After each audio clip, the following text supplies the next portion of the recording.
కర్నూలు రాయలసీమ యూనివర్సిటీలో నిన్న రాత్రి విద్యార్థుల మధ్య ఘర్షణ వాతావరణం నెలకొంది. ఏదైతే రాత్రి ఓబ్లేష్ అనే విద్యార్థి పైన బీటెక్ విద్యార్థులు పీజీ చదువుతున్న ఓబ్లేష్ అనే పైన పీజీ విద్యార్థులు దాడి చేయడంతో ఒక్కసారిగా యూనివర్సిటీలో కలకలం రేగిపోయిందని చెప్పొచ్చు.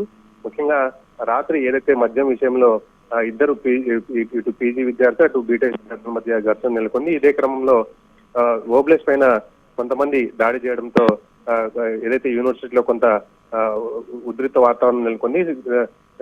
కొంతమంది విద్యార్థులు స్థానికంగా ఉన్న పోలీసులకు సమాచారంతో పోలీసులు సంఘటనా స్థలానికి చేరుకొని విద్యార్థుల మధ్య ఏదైతే ఘర్షణ జరగకుండా చూసుకున్నారో. అయితే ప్రస్తుతానికి ఎవరైతే కంప్లైంట్ ఇవ్వలేదు, ఒకవేళ కంప్లైంట్ ఇస్తే కేసు నమోదు చేస్తామని చెప్పి తాలూకా అయితే చెప్పడం జరిగింది. మరోవైపు జరిగిన ఘటన పైన ఇటు రాయలసీమ యూనివర్సిటీ వీసీ కావచ్చు, ఇటు రిజిస్టర్ ఏదైతే విద్యార్థుల నుంచి సమాచారం తెలుసుకొని తదుపరి చర్యలు ఉంటాయని చెప్పి ఇటు యూనివర్సిటీ అధికారులు కూడా చెప్తున్న పరిస్థితి